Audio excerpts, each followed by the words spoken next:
Good morning, Grace Point Church. Y'all, it is so good to be together as family yet again. You know, you guys are our sleeping crowd, the 1045 crowd. We love them. So thanks for being here. We're going to get started here in just a couple minutes. But before we do, I want to introduce you to a couple people. One, my name's Andrew. I'm one of the pastors here. But I am here with some of my favorite people in the whole wide world. Wow. Yeah. Marcus and Keisha Smith.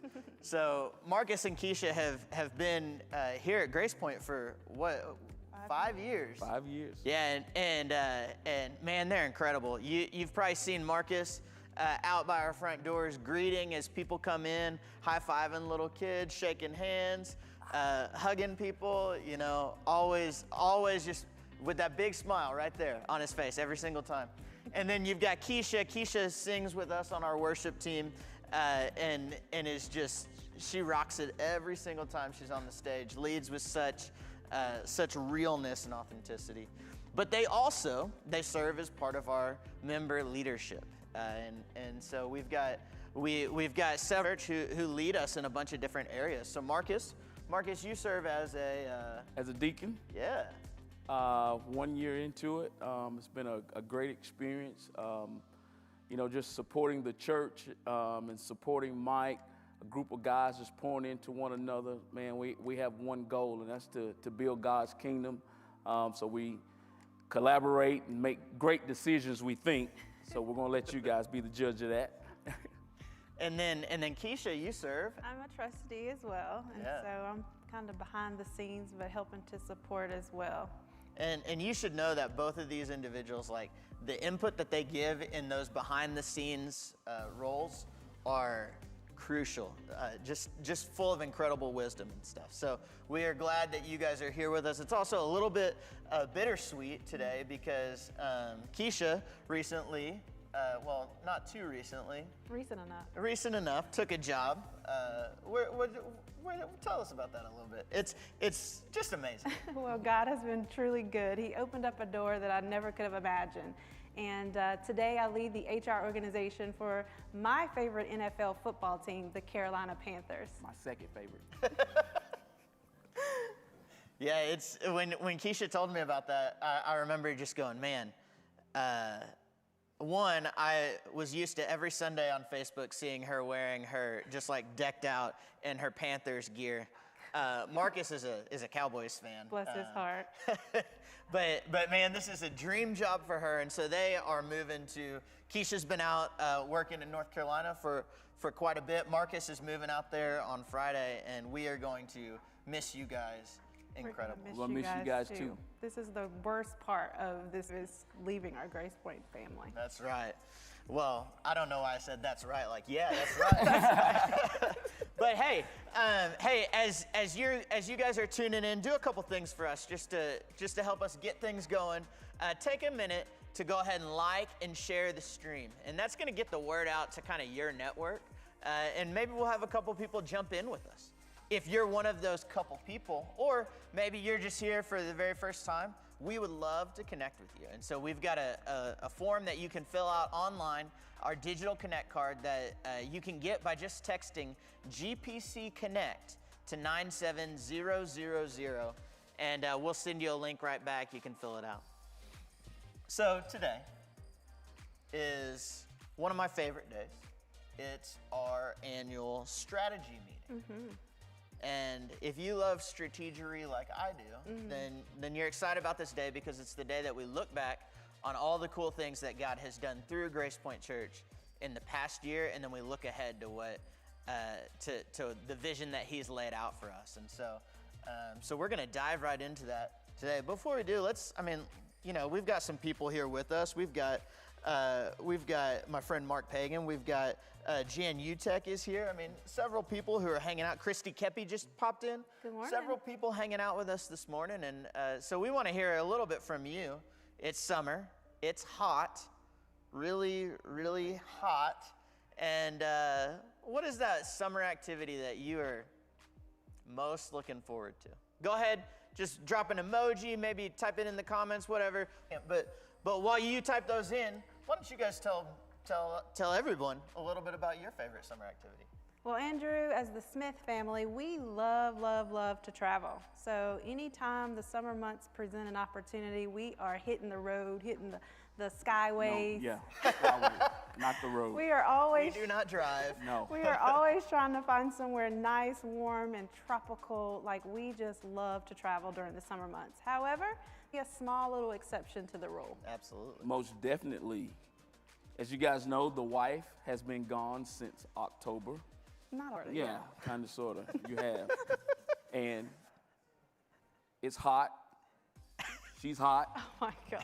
So she's been gone since October.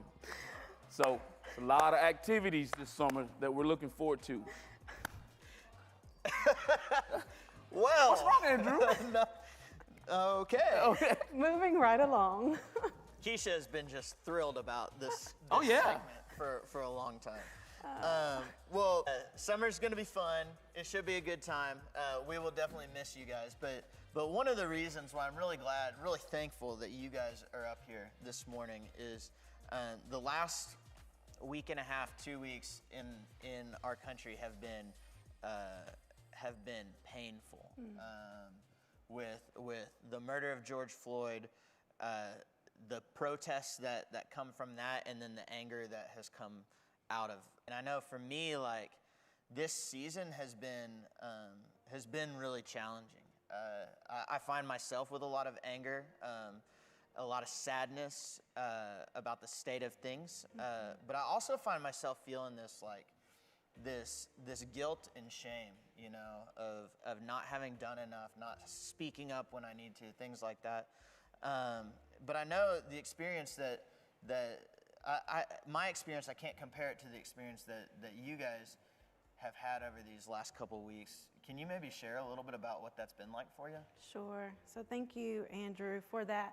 It gets a little emotional to see what's going on and happening around us. You know, it's very unfortunate. It's a situation that we're all now dealing with, and I don't think it's a situation that's new. It's just a little bit more heightened of awareness right now. And, you know, I think about our son. We are attempting to parent a 17-year-old African-American male. And it's unfortunate, but no matter where we've resided, and more specifically since we've been here in NWA, because of our son is 17 and he's driving.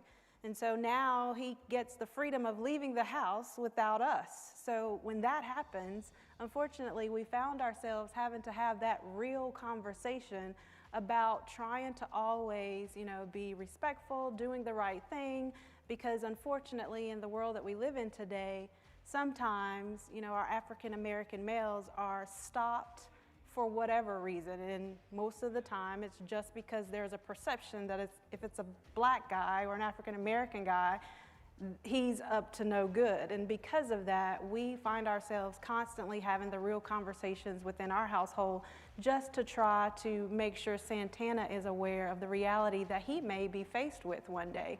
And it gets hard, especially as a mother, to think about that in 2020, we're having to still educate our children on, you know, the importance of trying to be like Christ and not having to, you know, come to this point of separation when he meets the local authorities, unfortunately. Yeah. Well, I know for you, Andrew, you mentioned, you know, feeling that guilt of not speaking up. There's a verse in the Bible in Proverbs 31:9 where it talks about speaking out for the people's rights that are in need. And right now, it's that black community. Because we've been speaking out for years, but, you know, there really hasn't been any change, you know. But I will say, for this change to happen, we're going to need the support of the white community. I think it is very, very valuable to see the diversity that has been out during the protests. I don't really watch the news. I don't have social media, but since the wife has come in, she's been having me watch CNN, so I've been able to actually visualize that. So that has actually been great to see, and that's what it's going to take. Getting out, loving on our neighbors as we love ourselves. You know, how many of you really, do you even, you know, get out, talk to your neighbor, talk love, speak love into their hearts. You know, let people know that you care about them. That's the kind of support that we're needing right now. Yeah. Well, you know, y'all, I am so thankful to have you here. I'm so thankful to know you guys and to call you friends. And you know, what Marcus said is so true. Like, we all have a role to play in this. And so it's on us to own that role, to learn, to listen, to speak, to act. It's on all of us. And so let's do our part in that. Yes. Man, I'm gonna miss you guys, but I know that you will continue to challenge us and encourage us from afar, and we're excited about that. Yes, absolutely. And you know, one of the things that's cool that we get to kind of go forward from with this is that we're actually going to continue to be online, even once we come back to gathering together. And so hopefully y'all will hang out with your GPC fam Absolutely. From North Carolina. Right now, I want to invite up my friend and yours, Caleb Gabrielli. Caleb leads our outreach efforts here at the church, but he is also leading a team that's helping us to decide when to reopen. And Caleb, we're curious. Yeah, as is everyone. No pressure, right? No pressure. We're just curious, Caleb, but no pressure. Right. You're leading a great team, but ask Caleb if you guys have questions. No, man, everyone's curious. I'm curious. And just to begin with, so that you guys that are joining us this morning know, this is a moving target. If you've kind of kept up with different organizations that are opening in our state, or restaurants or workplaces, the governor has kind of put different phases in place so that they're guidelines. For different businesses, there's even directives of the restrictions that they have. And ASA has made it very clear that for churches, these are just guidelines, they're not directives. But our leadership team has said, hey, look, right now we think that it's best to look at phase 3. So our tentative plan right now for reopening is to look at when ASA moves us through the phases and we get to phase 3 with all the different cases in the COVID-19 virus. And so that's kind of what we're shooting for. As we move into phase 2, we're going to start encouraging watch parties and do some different creative things with our online platform. But right now we're saying, hey, we're looking at phase 3. More than anything, what we want to see, or what we don't want to see, we don't need any more division than we already have in this nation. We don't need any more division in our community. And so the last thing we want is for people to show up at Grace Point and be judgmental of who's wearing a mask or not wearing a mask. If you reach out to shake my hand, it's like, oh, I shouldn't shake hands yet because then I don't have any hand sanitizer, and then I might touch my face while I'm worshiping and I'm raising my hand, you know? So we don't want that. We want Grace Point to be a welcoming place. We want people to come here and feel safe and feel comfortable and to be able to seek the Lord through prayer and song and worship. So I know that's a lot, but it's a moving target. We're looking at phase 3. Right now, keep joining us online, praying for the leadership, and we'll see how things go. Well, we can't wait. Can't wait to be together. In the meantime, I'll be hanging out at the watch party in North Carolina with them, so which is going to be a great time. Hey, this morning, it's our annual strategy meeting, which means that we're talking about all the cool stuff that God has done and is going to do through Grace Point. We've got a digital strategy meeting book that's put together that has everything that we'll be actually voting on as a body today. You can get that by texting strategy to 97000, and that's going to have what our budget looks like, all the different people we'll be voting on, and then even instructions on how to vote down at the bottom. So thanks for being here this morning. We actually want to kick it over to a video that we got, because of your generosity. We've actually had the opportunity to reach out and bless hospital workers here in our area, and they've actually put together a little thank you for us. So let's check this out together. Hello, Mike and Lori and Grace Point Church. It's a real honor to represent Mercy to tell y'all thank you for the outpouring and blessing that you gave all of us. Morning, Grace Point Church. I just wanted to reach out and say thank you so much for your giving and your generosity. Hey, Grace Point. Just wanted to give a quick thank you to all of you for all the love and prayers and support and encouragement during this crazy COVID time that we've experienced. Hey, Grace Point, Monty Moore here. Hey, I just wanted to thank you guys for the gift card to the restaurant the other day. My name's Dr. Bush. I work for Mercy in Centerton. Was at work one morning and received a letter from Mike. Just a thank you note that really just meant a lot to be seen, also with a gift card. Hey, Grace Point family, this is Jeff coming from the lab at the Bella Vista ER. And I just wanted to say thanks for the ramen gift card that you guys gave us. COVID-19, there's nothing routine about it for any of us, especially for those co-workers that are working in the unit with COVID-positive patients. There's just some unknown there. There's a little tension. You know, we're all committed to the work. They're happy to do it, but it just takes an extra toll. Very touching to feel seen during this time and know that our church is so supportive of all the healthcare workers. Sometimes the lab doesn't get noticed like some of the other healthcare professions do. It's nice to feel appreciated.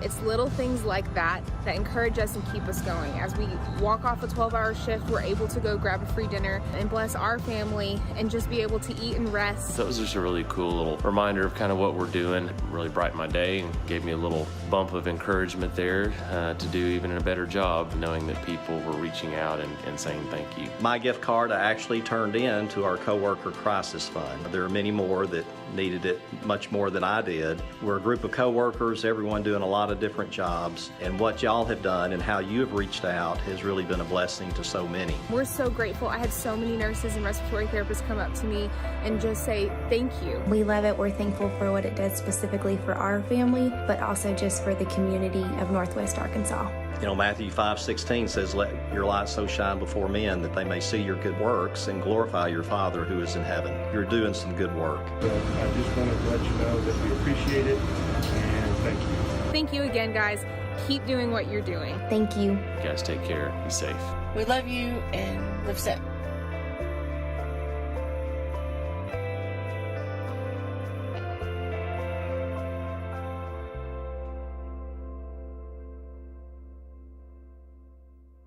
Well, again, this is Strategy Meeting Sunday. Thank you for being with us on this day and in this season. And this was never how we intended Strategy Meeting to go. It is simply the way it is going this year. And, you know, we're all having to look at our jobs and think about how is it going to go back. You know, we're looking at our families. We're reimagining even our families right now as we're having all this family time, or maybe things are being disrupted in the home. And so we're asking everyone to reimagine their families. And also, what about reimagining the church? And so let's do that today in this time together. And joining me today is one of our deacons. Justin has been with us for a number of years. I don't know, your kids were small. I see little photos of them when they're little rugrats almost. And they've grown a lot. They've grown a lot. And they're moving out of the house too. You're probably excited about that part. Yes, sir, we are, yeah, very much. So he's been a deacon for our church for 2 terms. That's 6 years to be exact. And so I'm glad to have him with us because I think it'd be great today, as you've heard from other leadership, you'll be hearing from a lot of our leadership today, that this is not just a pastor-led church. We listen to the advice of our trustees and of our deacons and really try to lean on their wisdom. And so he's joining me today to kind of to share in this time. And y'all have invested a lot in us this past year especially. Yeah, Mike, it's been a crazy, challenging, and incredibly exciting year. Mm-hmm. I think the deacons and the pastoral staff probably closer this year than we've ever been. Absolutely, yeah. Spent a ton of time listening together, praying together, working through both challenges and then what the strategy, what the future will look like. So it's been a really exciting year. And so you know kind of how that works for us is every deacon has a pastor kind of assigned to them, that they work together, they pray together, they connect with each other. And where we've had that intention in the past, and maybe it's happened a couple of times, I will say this year it's happened many times. And there's been a lot of times for us to share and connect them apart from me to even share and connect. And so it's been a good year, a deep dive year into a lot of things about our church and so forth. And so, you know, Mike, one of the things we've been working through is how do we help the staff develop and grow a strong and healthy culture? And part of having a great culture is starts with having the right team members on the team. And so it's really been a transitionary period, even for our pastoral staff, right? That starts back really over 12 months ago, and you know, started maybe with when Randy announced his retirement back in October of last year. Right. Yeah. Randy has not succeeded at retirement. He has moved to Tulsa, moved closer to his grandkids, all that kind of stuff. But he's actually working as a church consultant, and we've even used him this past year. So we keep a tight relationship with Randy, and we have been working together as he has been kind of helping to hand off his roles, and we've been looking for the past year about trying to replace Randy in that role, and it's been a journey for us, but I am so glad to have Andrew stepping into those big shoes and helping to lead as kind of our chief financial officer, kind of overlooking our finances, and that keeps it off my plate, and Andrew has done an incredible job. And so the budget that we'll present today will be large part by him and our trustees, but there's been a lot of changes to say the least. And change is not always easy, and certainly, you know, sometimes losing team members is a lot like losing family members. And as God has members to serve Him in different roles and different capacities beyond GPC, it creates exciting opportunities for people to step up to new roles inside the church. But today we also want to share the intention to promote several of our team members from within, and also to bring one team member potentially from the outside. That's right.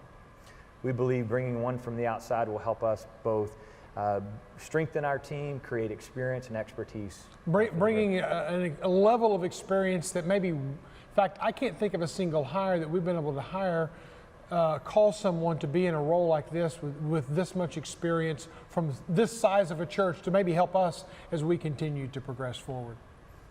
Absolutely. So it helps both strengthen the ones that are already here and round us out. Right. Since Randy's departure back in October, again, we have been prayerfully searching for an executive pastor to fill Randy's shoes.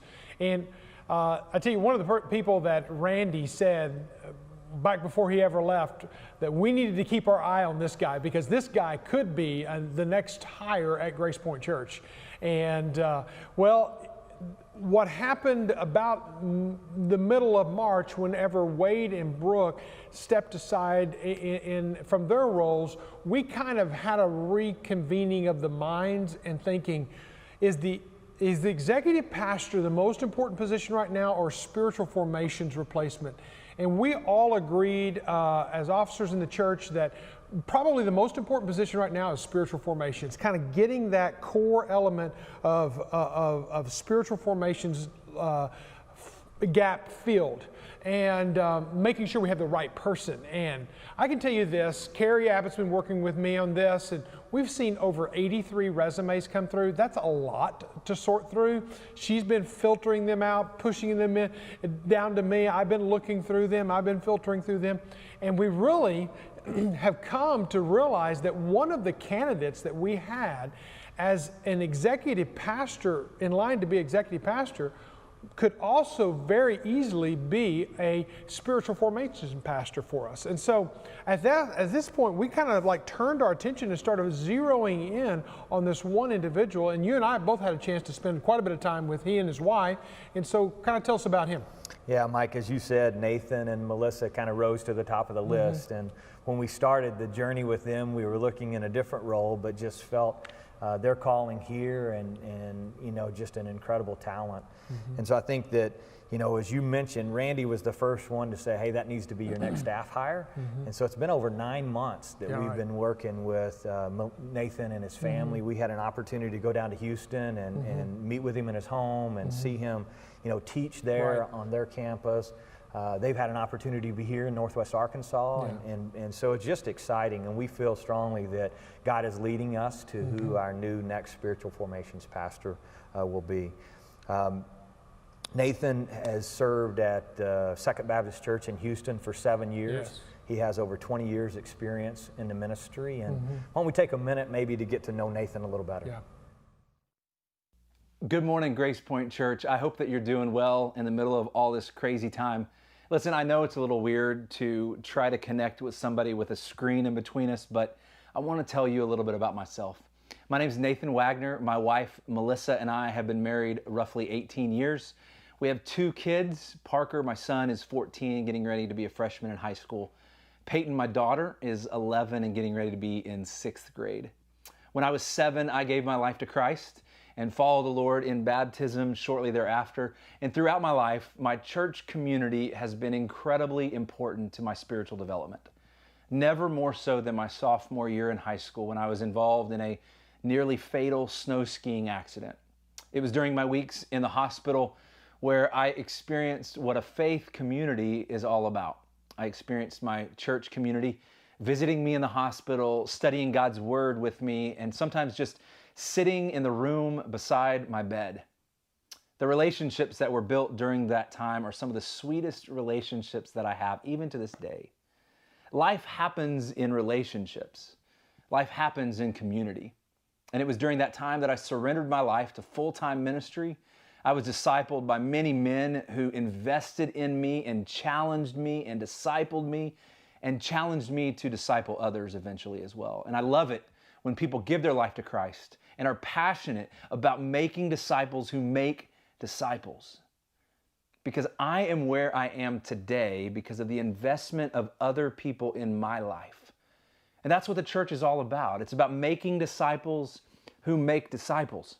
During this time that we find ourselves in right now, when all of our sense of normal has been stripped away, we have to find new ways to build relationships digitally.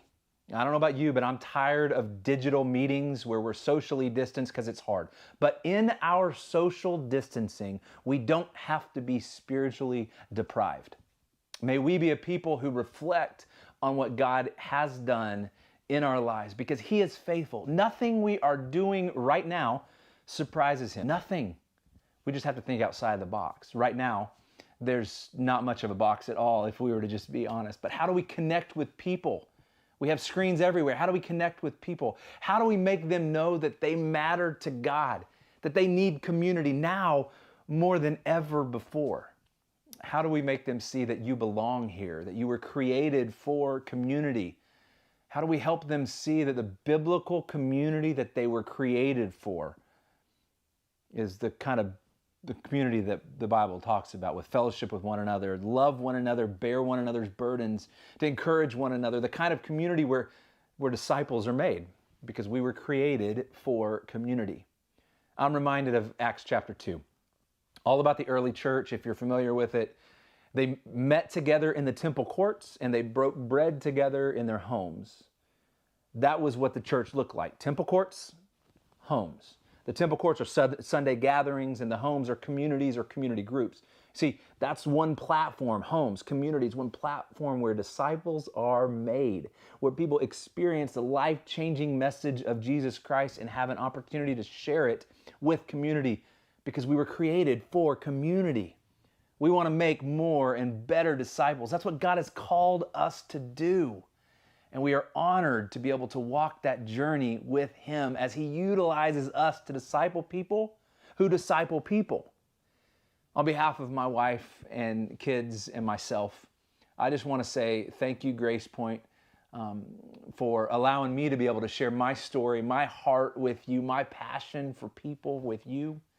We are honored, God willing, that the Lord lead us to Grace Point and have the opportunity to be able to serve alongside each and every single one of you guys in life and in ministry as we make disciples who make disciples.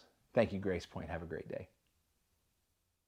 So sometimes talent comes from outside, and we are excited again to present as an interview team, as deacons, Nathan, to you guys for consideration as our spiritual formation. But it's beautiful when the talent rises up within.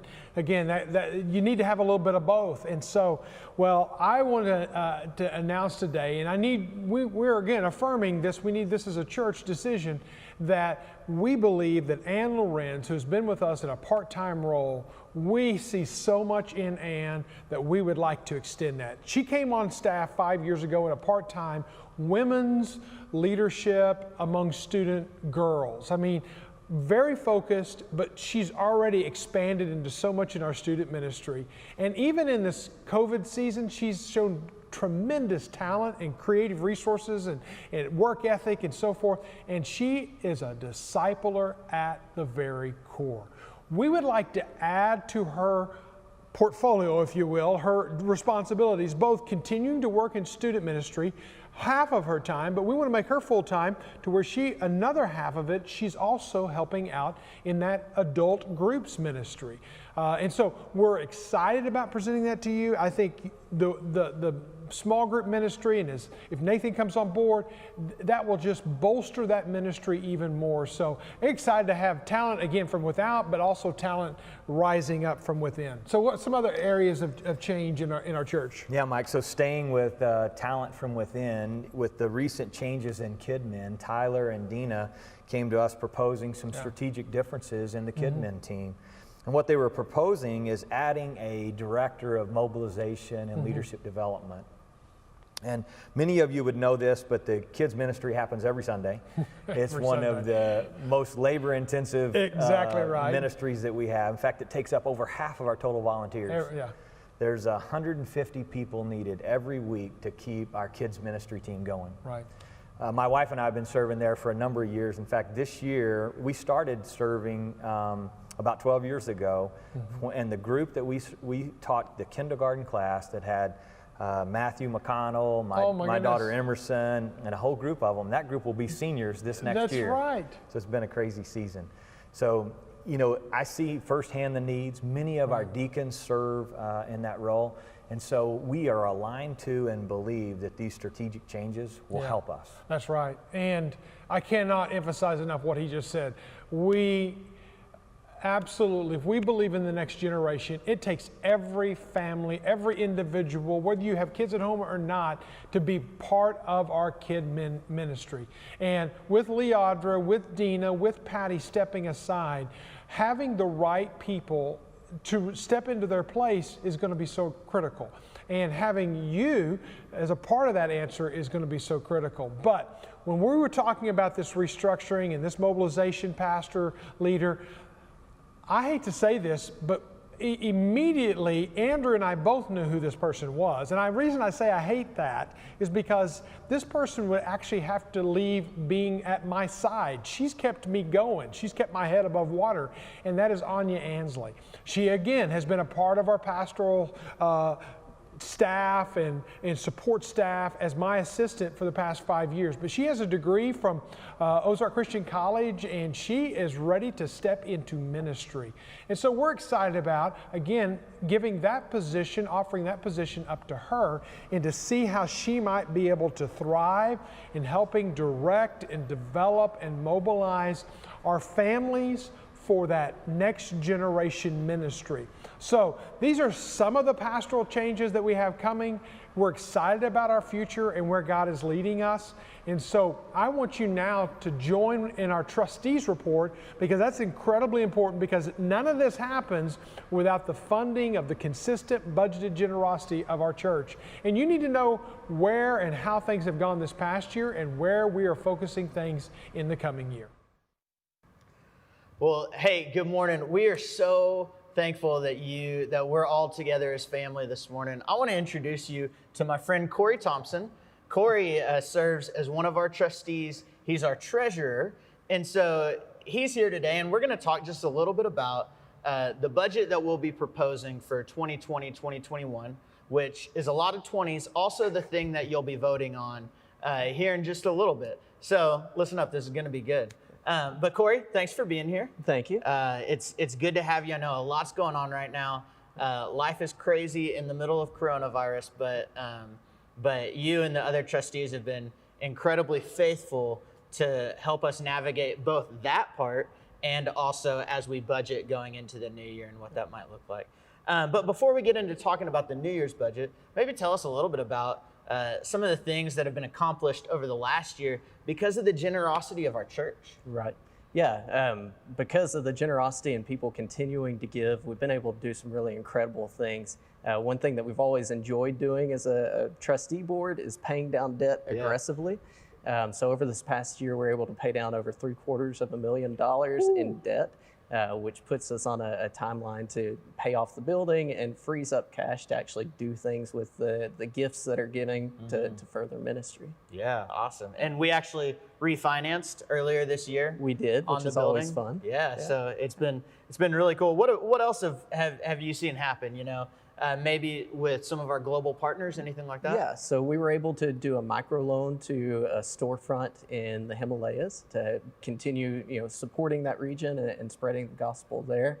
We've also continued to invest in marriage mentoring for families here at GPC, as well as continue to grow the student ministry by bringing on staff dedicated to that. Yeah, it's been really incredible, once again, it's because of the generosity of our people. So in March 13th to be exact, we got thrown a curveball, and all of a sudden we're thrown into this whole new reality where we as a church had to respond to coronavirus and what was happening. And because our church continued to give faithfully even as we entered into the season, we've been able to do some cool stuff, right? Yeah. So talk about that. Some of the coolest things. So as a church, we're able to look at, as we're living in a new world now, there's people that, are really being pushed, in between healthcare workers, truck drivers, students, nursing home workers. And through a number of programs that we've put together, we've been able to bless those people, whether it's providing a meal or providing some sort of support. We've been able to use the gifts that our church continues to give to reach those people and, hopefully show them that, as a community where they're supporting them as they're struggling through this season. For sure. It's been really cool to see, and man, it's to see that our church sits in a financially stable position right now, given the season we're in. It's God's faithfulness through and through, and your faithfulness. So let's talk a little bit about the coming year. What does our budget look like? What are some of the things we want to do with that? Can you talk about that some? So this coming budget that we're proposing is a 1.1% increase over the prior year budget. We think that that's still a giant leap of faith, given where we are and the way that the economy's been hit and everything else with coronavirus. But one thing we have to say is that we've been just shocked at the generosity of the church, and how even as we know that families and people's employment is struggling, people have continued to give. So not only were we able to meet our budget for prior year, we're optimistically looking ahead and growing the budget into next year. So over the coming year, we obviously have some big goals that we want to go after, some things that God has laid on our hearts. Can you maybe talk about some of those specific initiatives that we're going after this year? Yeah, so in the coming year, one of the things I'm really excited about seeing is we've always had a strong special needs ministry, but we're doubling the resources in the coming year, adding staff in that area so that we can better meet families where they are and provide those resources and get people into the church and take away reasons not to come to church. We also have retooled the pastoral team. There's been some changes there, but we feel like we're really on a strong footing moving forward into the coming year with the changes that have been made. The other challenge that coronavirus brought is we realized that we're not really equipped to do online church. And we've been really amazed at how many people have utilized that as we've been able to grow and do it and scramble to do that. So the coming year budget includes a lot of resources that are going to allow us to carry that into the future, and that become a way that people can interact with the church more regularly. The other thing that we've continued to do with the budget is to grow what we're doing internationally. So really happy to report that the mission side of our budget has grown in the coming year. So even as we're taking on challenges here locally, we still have the vision to go and to spread the word of God across the nations. Well, it's in a season like this where a lot of our partners see their giving drop, and we want to hold strong to supporting them. So absolutely. Man, that's awesome. Well, thanks for taking the time to come hang out with us. It's Tuesday here, Sunday for you. But hey, just real quick before we move on in our gathering today, I want to give you a couple quick instructions about how you're going to vote. So in a little bit, we'll be calling for you to vote on some of our new staff, our new lay leadership, deacons and trustees, but also to approve this coming year's budget. To do all of that, you can do it one of two ways. You can either go to gracepointchurch.net/strategy, where you'll be able to view our digital strategy meeting book and also vote on that page, or you can text strategy to 97000, so strategy to 97000, and we'll send that right back to you in a text. We're going to shut voting down at about 2 o'clock this afternoon, June 7th, so you'll definitely want to make sure your voting happens then. And other than that, thanks for being with us this morning. Corey, thank you. Thank you. And we'll see y'all soon. I love our deacons and I love our trustees. And Corey has served us so well as our treasurer this past year, bringing his in-depth wisdom and insight. So thank you for Mike Keller and for Corey Thompson, who has been serving for the past 3 years as our trustees, and they are rotating off. And so we're going to miss you guys, but stay close. We know your number. We also love our deacons, and I mean that in a very sincere way.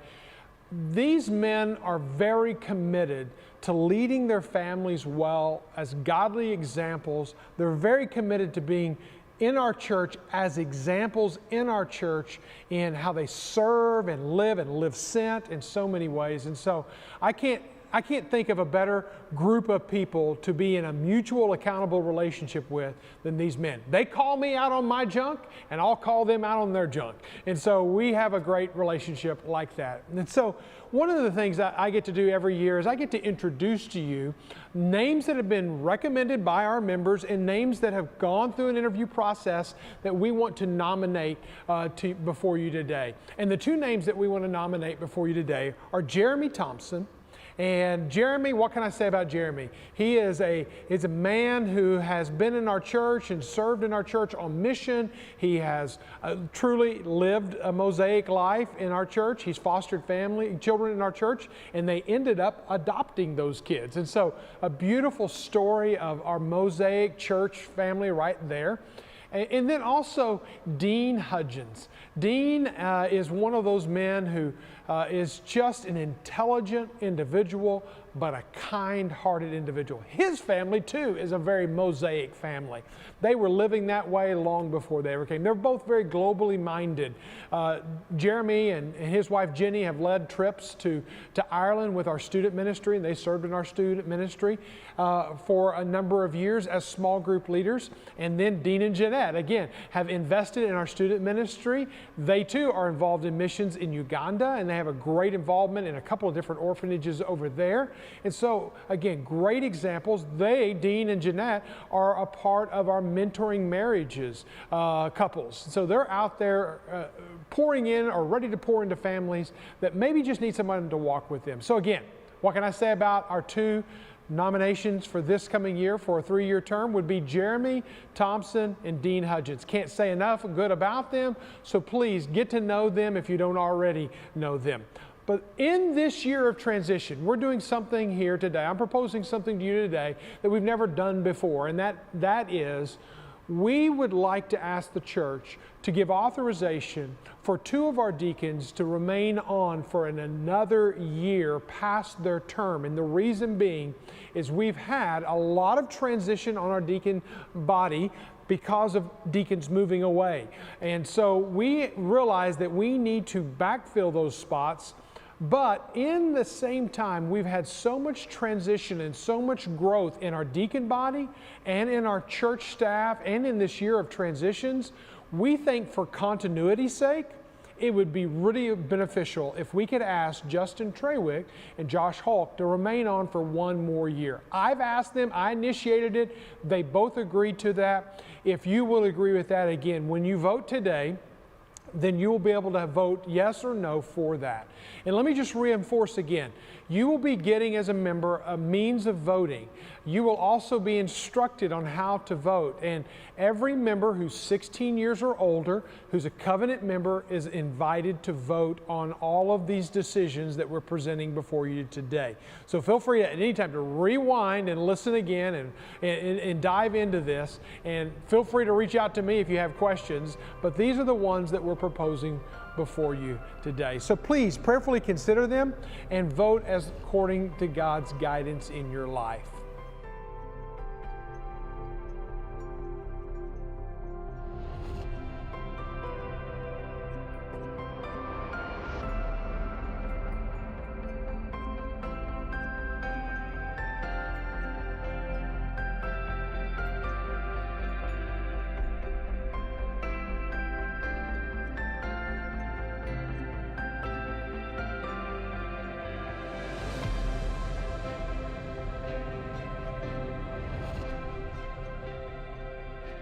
God does His greatest work in our disruptions.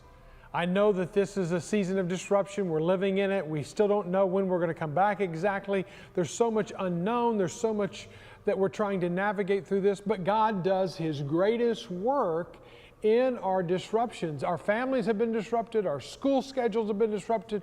Our summer vacations have been disrupted. Work has been disrupted. Even church has been disrupted. But what do we do with that? I think we have to lean in and say, God, what are you wanting to do with that in me? What are you wanting to do in me and us as a church? And that's what I get excited about. Whenever I think about God does His greatest work in our disruptions, then I want to get on the edge of my toes, on the edge of my seat, on the end of my toes, and I want to go, hey, God, let's do this. I want to follow you in this season. When you think about Moses, Moses had to go through a season of social distancing when he climbed to the top of Mount Sinai. But what happened? God gave him the 10 commandments, 10 clear directives that we to this day still reference as guidestones for our life. And so God does His greatest work in our disruptions. Whenever you think about David, David lived a nomadic life, living in the valley, living in the caves of the Engedi Valley. And when he was there, he was running from Saul as Saul was trying to kill him. He had to live in the caves of Engedi before he could ever live in the palace in Jerusalem.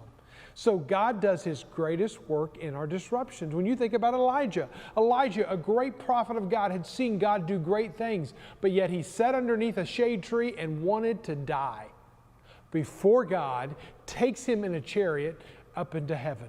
So God does His greatest work. Even Jesus in His life and ministry spent 40 days in the wilderness being tempted and tried by Satan, only to come out to launch His ministry of miracles. God does His greatest work in our disruptions. When you think about it, this is day 85 since our church has been able to assemble, come together as one body. This has been a season of disruption. But let me say this, with all the depth and breadth of my heart, I am excited about what God can and anticipating what God will do through this season of disruption. Because as we're talking about in the James study about how to reimagine our lives, I want us today to think about how can we reimagine the church. As God designed and created and birthed, and it's His church, it's up to Him if we're going to live, die, or survive or whatever. I believe God's got a great future for us. I think about the prophet Isaiah. Isaiah chapter 43, verse 19, is the verse I want us to zero in on. Maybe it's a verse you might want to memorize for your life, but it's a verse for Grace Point in this season. This is what he says. He says, behold, I am doing a new thing. I'm doing a new thing. Now it springs forth. Do you perceive it? He asks us a question. Are you seeing it? Are you anticipating it? Do you see it? And then he said this, I will make a way in the wilderness and rivers in the desert.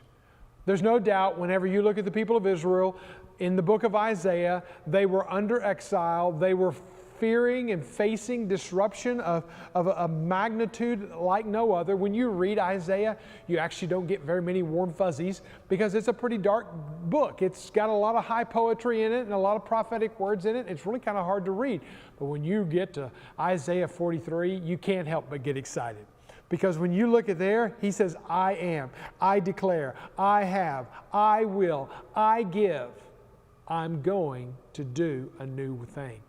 God is all about the promise in Isaiah 43. So read it for yourself and circle every time God identifies himself as doing, as being, as who he is and what he wants to do. That's where I am on the edge of my seat right now, anticipating what is God going to do in this season, because this season is a season of disruption. That doesn't discourage me, that excites me. When I look at this verse, I just want to break it down for a few moments today and let it be something that hopefully will just rest in your heart. That I hope that I see some promise in the midst of disruption, some opportunity in the midst of disruption. Two promises to zero in on here. God is still doing. God is still doing. God is not unengaged. God is not disconnected. God is not unaware. God is still doing. Are you a part of what God has done?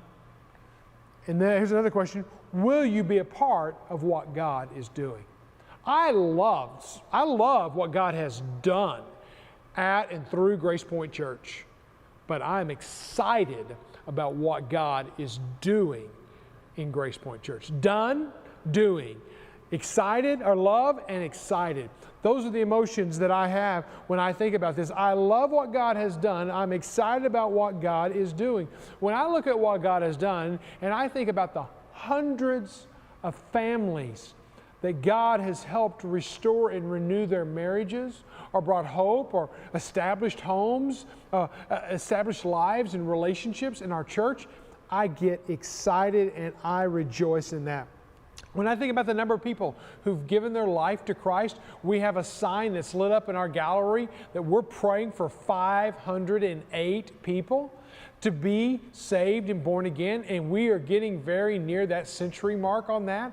So let us continue to pray, and let us continue to show and share Jesus in everyday conversations with everyday people. That's what we're called to, and I get excited about that. I get excited and I love the fact that God helped us led us to help start multiple churches, one right here in Bentonville, one in Boston, and now we're also helping to start one in Denver. So when you think about what God is doing, I get excited. And when I think about what God has done, is I love looking back on what God has done. How we've been able to love local, our adoption ministry, our adopted and foster families. We've had families, some families have had up to 20 different foster children in their home. It is an exhausting, tiring work to constantly have your home even disrupted, but families continue to open up their homes. And even some of our families have gone so far as adopt their foster children, giving them forever homes. I love what God has done. I'm excited about what God is doing. When I think about what God has helped us to do to not only love local, but also to love global, I, again, love what God has done. In the past few years back, we were able to give a microloan to a church planter partner named John, we'll just call him John, who lives in West African country, where we spent 10 years sending over 200 people, and we saw this believer really grow up in his faith. We were able to give him a microloan 3 years ago. He is still have a sustainable chicken farm in this West African villages, and where we used to go to one village, now he's going to 9 villages. So again, I love what God has done. This past year, through your generosity, we were able to give another microloan to a church planter, evangelist, missionary. We'll call his name Stephen, and he lives in the Himalayan mountains. And we were able to bless him with a business that his family runs that supports him so he can go out and be a missionary among his own people. We just go over and fan his flames because he continues to do the work. I love what God has done, but I'm excited about what God is doing. I have been a part of what God has done, but I want to be a part of what God is doing. God said, I am doing a new thing. I am doing. God is still at work. Henry Blackaby says, find out where God is moving and working and join Him. I invite you, Grace Point, to join us in the mission of God through our church as we continue to be about it. Since we started 19 years ago in a living room on Nader Road in Rogers, in a little living room, I've shared one message every year, except for this year. I'm sharing this message because I believe in this season we need to look at this and say, God, are you still at work? God, what are you doing? He is doing a new thing in this day. He is doing it in this day. And I believe it because when I look at Matthew 16, verse 18, which is the verse that I normally share this time of year, and I see that when Jesus told Peter, I tell you, Peter, on this rock I will build my church, and the gates of hell will not prevail against us. Listen, the doors may be shut on the building right now, but the doors have been opened for us to go out into the world. You don't have to go to church to be the church, Grace Point, and you're living it out as you live sent. Again, God is doing a new thing. Read with me verse 19. I am doing a new thing. Say it with me. I am doing a new thing. Say it one more time. Say it loud. I am doing a new thing. Do you believe it? That's what Scripture tells us. That's the first promise that we can claim in this season of disruption. The second promise is God is doing the impossible. He thrives in impossibilities. How do you think He raised dead people, gave sight to blind, helped the deaf hear? How do you think He was able to do that unless God just does the impossible? Well, whenever you read this verse and you think about what's going on in the disruption of Israel and how they're all scattered abroad in their exile, what does God say? He says, I'm doing a new thing. Do you perceive it? Are you seeing what I'm doing? And then He said this, I will make a way in the wilderness and rivers in the desert. Now again, wilderness, I think of tall trees, I think of shrubbery, I think I can't pass through it. You got to remember, he's writing this in the Middle East. A wilderness was the Sinai desert, okay? You get out into the Sinai desert, you may not live past 24 hours, okay? You get lost in our wilderness, maybe you can kill some bugs and eat some bugs and find a riverbed and keep yourself alive for a few days. But you get lost in a wilderness called a desert, you're not going to make it. But not only does He say He's going to provide a way in the wilderness, but He's going to provide rivers in the desert. So He's literally saying, I'm going to give you sustenance, I'm going to give you life, but I'm also going to help you through it. God is doing impossible things in impossible circumstances right now. I look at the situation right now, I get exhausted just looking at everything in front of my face on my to-do list. Thank God that I have a God that's still doing. He's not done. He's still doing, and He's doing impossible works. See, this whole desert and wilderness experience is a metaphor that Isaiah uses throughout the book. Here's a couple of them. Isaiah 35, verse 6. Then shall the lame man leap like a deer. That's an impossible thing, leaping like a deer, a lame man. No, it can't happen unless God is in on it. And the tongue of the mute, somebody who can't talk, sing for joy. That doesn't happen unless God's involved. God is doing the impossible. And the waters break forth in the wilderness, in the streams, in the desert. Isaiah 41, verse 18. I will make the wilderness a pool of water. Isaiah 44, verse 3. I will pour water on the thirsty land and streams on the dry ground.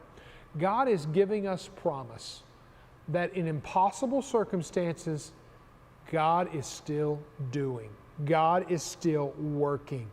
Despite the desert that we feel we're in, despite the wilderness that we're trying to navigate through this, let us realize that God is doing the impossible. I love it that in this season of disruption, you know what we've seen?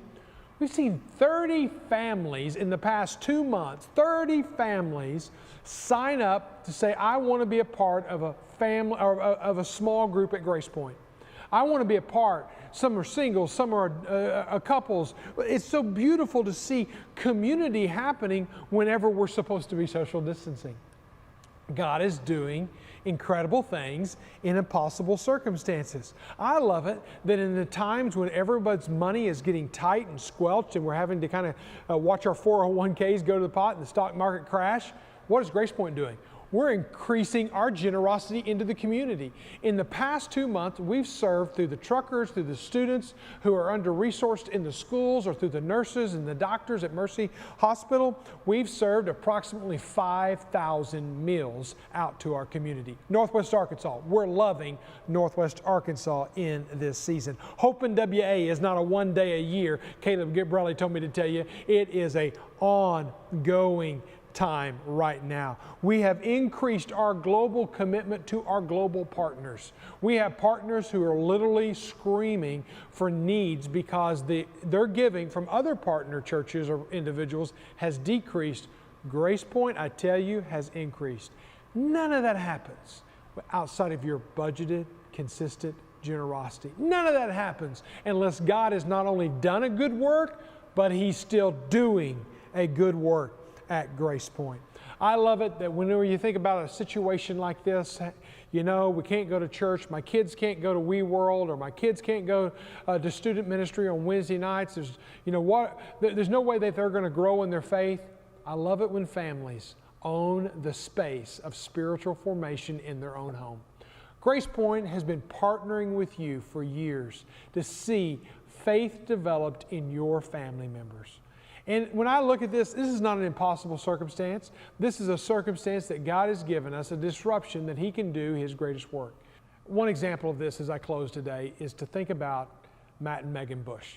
They joined our church 2 years ago. What a story. God brought their marriage together and they started their family, and God has just been growing their family through the years. But they moved here. She finished up med school. He got a coaching job here in the area. He was a basketball coach in Pine Bluff. They move up here and they start their family, and one of the very first places that they came was Grace Point. And really they didn't look back. God led them here. Braylee, their daughter, loved the preschool program, wanted to stay here. They got involved. Matt's an usher, and Dr. Bush, Megan, is working in the preschool ministry, and they're just pouring themselves out. All of a sudden, COVID hits, and they get shut down at home. We're all shut down at home. Does God shut down His work? No, God continues His work. I want you to hear the story of what God has done in the little life of Braylee in this season, and what God is doing despite this COVID, because God does His greatest work in our disruptions. I'm Matt Bush, and this is Megan. And we have two girls that are 2 and 5, named Paisley and Braylee. Coronavirus flipped our jobs completely. And I've said this a bunch lately, but like all the stay-at-home moms and dads, like I now feel your pain that I've never felt in my life. And you know, Megan being a doctor, she still went to work every day. I'm a high school basketball coach, so they told us to go home. And then, you know, obviously we all were fearful to send our kids anywhere, and our daycare had closed, so I was keeping our kids at home. So instead of coaching from 7 a.m. until 5 and then being a dad from 5 to whatever time they went to bed, I had them from the second I heard the feet hit the ground until Megan got home, and wow. Braylee being in WeWorld, I think, is one of the things that really kept us coming back to Grace Point. It was one of the children's programs that no matter how her attitude was before we were going to church, she always left with a smile. She always could tell us exactly what she learned about. She was excited about getting her tattoo, for learning her Bible verse, and we just never got to a church where we immediately felt like our child was so loved on just every week. And so we have absolutely loved the WeWorld program, and is probably really the reason that we really committed to staying with Grace Point and becoming members. It was Friday. It was like the second or third week of the coronavirus break. And we did what every good dad would do when he's got to cook breakfast. We went and got donuts, right? And so Braylee said the prayer to bless the donuts that morning. And we're starting to eat our donuts, and she hits me with, that she asked Jesus in her heart. And we had a lot of dialogue back and forth, as you can with a 5-year-old, and she had a lot of great answers. And the fact is, you know, like I said earlier, like in Matthew 18, the Bible talks about, you know, having faith like a child, and Jesus tells his disciples, like, he literally grabs a child, and all I can envision when I read that was Braylee, like Jesus grabbing Braylee and saying, hey, if you can have faith like her, you know, I heard her prayer, and if you can have faith like her, you'll inherit the kingdom of God. Our kids have been super helpful, helping both of us, some responsibilities in our house that I think they've learned some more of what we have always done for them, and now they're doing it. Right, which has been a grind at times. I mean, we're not going to act like it's like they do the laundry and sing all the way to the dresser. No.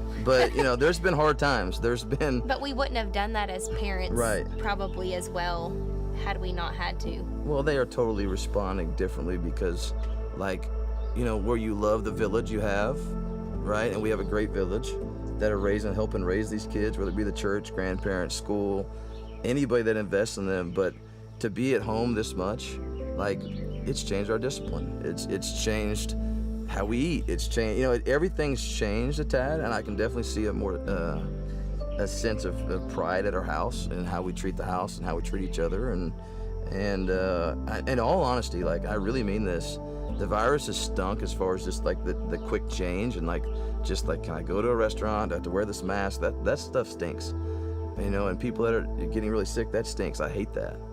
But as far as just my marriage and how we mom and dad this thing, it's gotten way better. It's gotten way better. It's completely, it's stopped us in our tracks. It really has. And I think it's made us more intentional. We see that we're more intentional with our kids. We're more intentional what we do with them.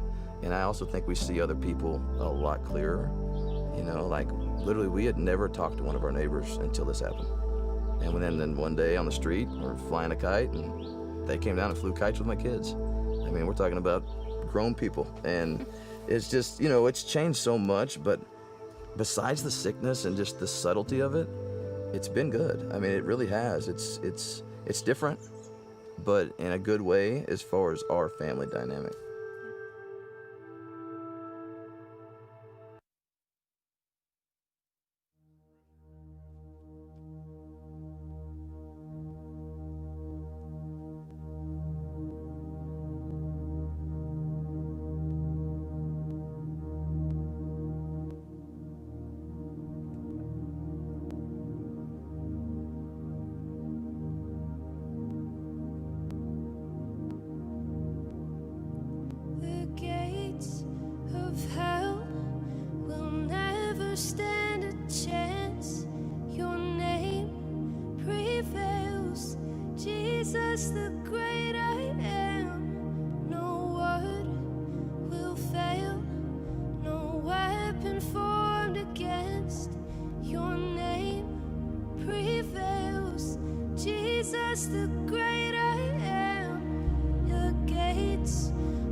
Creation knows the voice that's spoken to the void, the breath that brought the dust to life and sang the stars to form. The darkness fears your voice. that drove it back before. And though the night is long, I know your light will drive it back once more. One word from you and things change on your authority. Your word, it's true, and things change on your authority.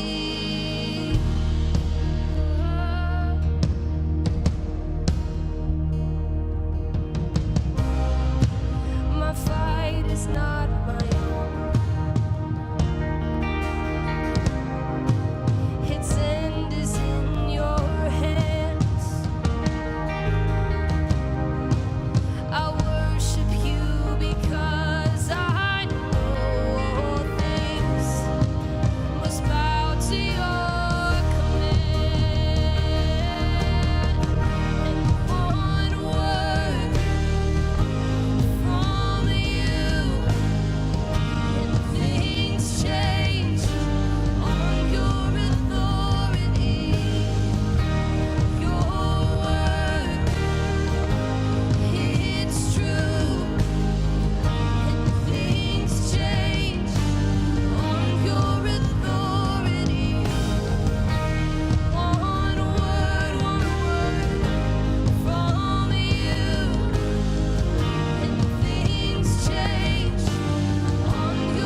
God of the universe, who sent his son to live a perfect life, die on the cross, raise from the grave, and send us a comforter who is his Holy Spirit, so that we can live empowered. Thank you, Jesus, for your sacrifice on the cross. God, I thank you that we get to celebrate not only your authority, but also the power that we have in that authority. Thank you for your Holy Spirit guiding our hearts and our minds. And God, just be with us as we sing and celebrate everything that we've heard today and the forward direction of your church. God, as we celebrate and we smile and we're excited, God, I pray that you just remind our hearts and our minds that you are the source of that joy and you are the source of that smile and that excitement. I just thank you. It's in your son, Jesus' name we pray it. Amen. Hey, I am so glad that we as a worship team and as a church got to sing that brand new song, Authority. If you want to sing it some more this week, it's going to be on our Spotify playlist. So jump in there and worship more to Authority. That's the song we just did. And man, I tell you what, there is something so comforting just knowing that the God we serve, the God that we call Father, the God that we call God, is the one who made it all.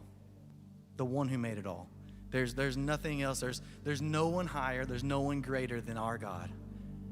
And the great thing about that is he's not only authority, but he's also Father. And so we get to celebrate that as individuals, but much more so as a church family today.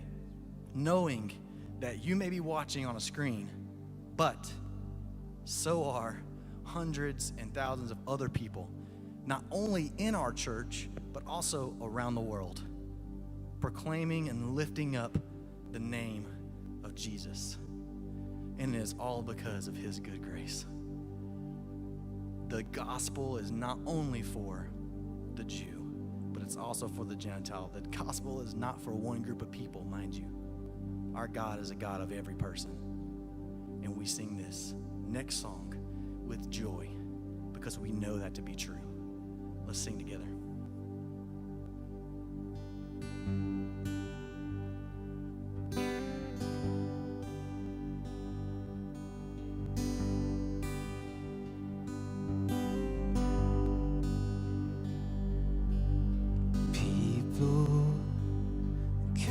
Together, strangers, neighbors, our blood is one. Children of generations, of every nation, of kingdom come. So don't let your heart be troubled.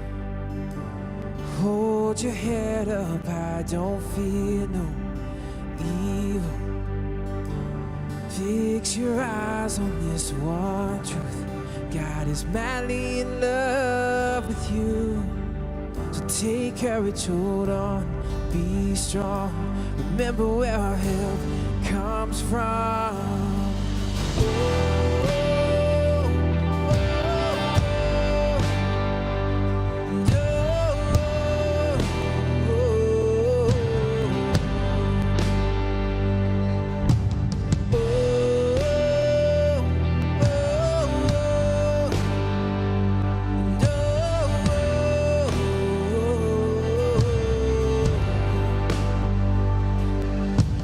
Jesus, our Redeemer.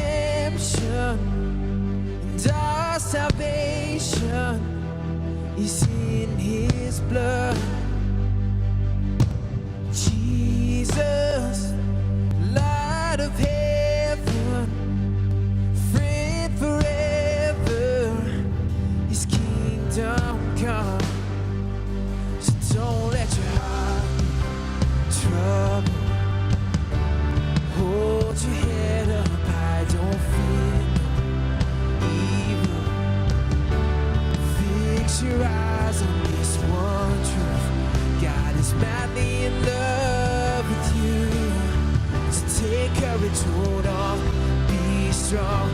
Remember where our help comes from. Oh, oh, oh,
and our salvation is in his blood. Jesus, light of heaven, friend forever, his kingdom come.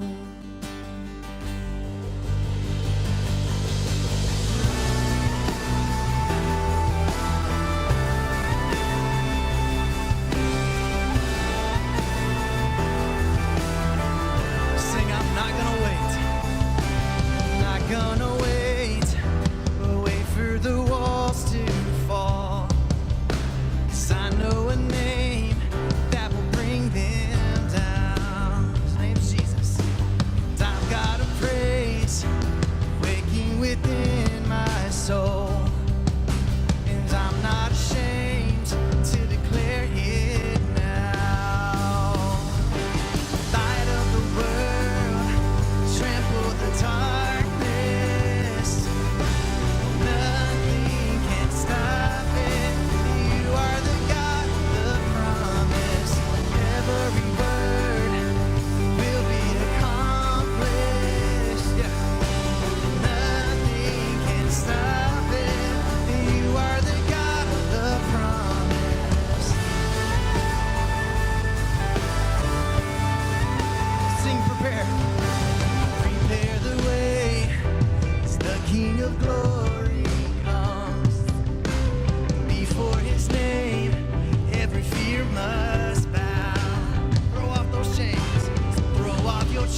with it. The gates of hell will not prevail against the church of Jesus because it is built upon the rock of Christ. Here we go, let's sing this. The gates of hell. The gates of hell will never stand a chance. Sing it like you mean it. The name prevails. Jesus, the great I am. No word will fail. No weapon formed against your name prevails. Jesus, the great I am. The gates of hell will never stand a chance. Your name prevails. Jesus, the great I am. No word will fail. No weapon formed against your name prevails. Jesus, the great I am. Yes, light of the world, trample the darkness. Nothing can stop it. You are the God of the promise. Every word will be accomplished. Nothing can stop it. You are the God of the promise.